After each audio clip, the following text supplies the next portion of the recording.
కళ్ళ ముందున్న అమ్మను వదిలేసి కనిపించిన వాళ్ళ పేర్లు చెప్పావంటే మీ అమ్మ మీద నీకు నమ్మకం. మా అమ్మని కామెంట్ చేస్తారా?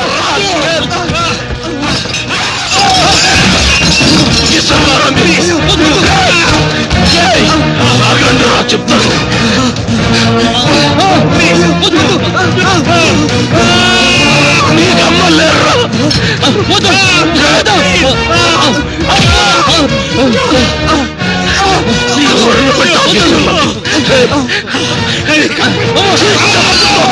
క్షమించు, తప్పైపోయింది.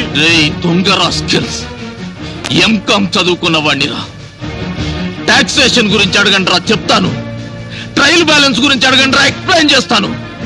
అంతేగాని హైదరాబాద్ లో సముద్రం ఎందుకు లేదు, జయలలిత గారికి పెళ్ళెందుకు కాలేదు, చంద్రబాబు నాయుడు గారికి గడ్డ ఉంటే బాగుంటాడా లేకుంటే బాగుంటాడా, ఇవి కాదురా అడగాల్సింది.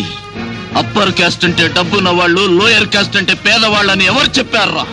ఈ రాష్ట్రంలో ఒక చేత్తో డిగ్రీ పట్టా, మరో చేత్తో కాలిన పొట్టా పట్టుకొని తిరిగే వాళ్ళల్లో జంజం వేసుకున్న బ్రాహ్మణుడు ఉన్నాడు. పేరు చివర రాజు, రెడ్డి, చౌదరి, నాయుడు అని తోకలు తగిలించుకున్న అగ్రవర్ణాల దరిద్రులు ఉన్నారా.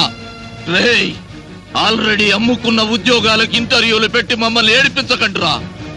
ఉద్యోగం వస్తుందన్న ఆశతో ఈ బట్టల ఇస్త్రీకి 3 రూపాయలు, బస్ ఛార్జీకి 5 రూపాయలు, అప్లికేషన్ కి 10 రూపాయలు అప్పు చేసి ఇంటర్వ్యూకి వస్తావరా. అంబేద్కర్ గారు ఎప్పుడో చచ్చిపోయి బతికిపోయారా. బతికుంటే మాత్రం ఆకలేసే వాడికి ఎందుకు రిజర్వేషన్ పెట్టలేదని కాళ్ళు పట్టుకొని అడిగేవాడినిరా. లేదా అయ్యా అంబేద్కర్ గారు అప్పర్ కాస్ట్ లో పుట్టి అడుక్కుతుంటున్న దౌర్భాగ్యులం మేము, మమ్మల్ని కూడా ఏదో ఒక రిజర్వేషన్ లో తోసేయమని కాళ్ళు పట్టుకొని ప్రాధేయపడేవాడినిరా. ప్రాధేయపడేవాడిని. దేశం మీలాంటి చెత్త కుక్కల చేతిలో చిక్కి చెత్త కుండీలా మారిపోయిందిరా.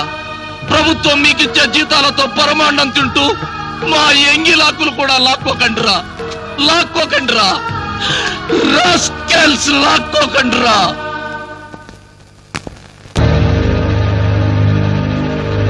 ఈ ఉంగరం మీ అబ్బాయిదేనా? అవునండి.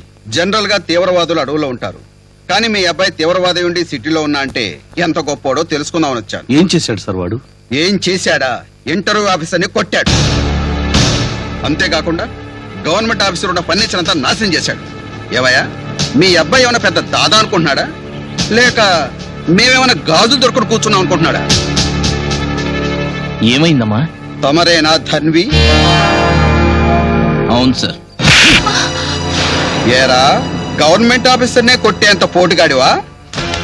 ఇదే స్పాట్ లో ఎన్కౌంటర్ చేసేస్తా రాస్కెల్. సార్ సార్ సార్, మా వాడికి మెంటల్ అండి, అందుకే చిన్న పెద్ద తేడా లేకుండా ప్రవర్తిస్తున్నాడు. ప్లీజ్ వాడిని క్షమించి వదిలేయండి సార్, ప్లీజ్.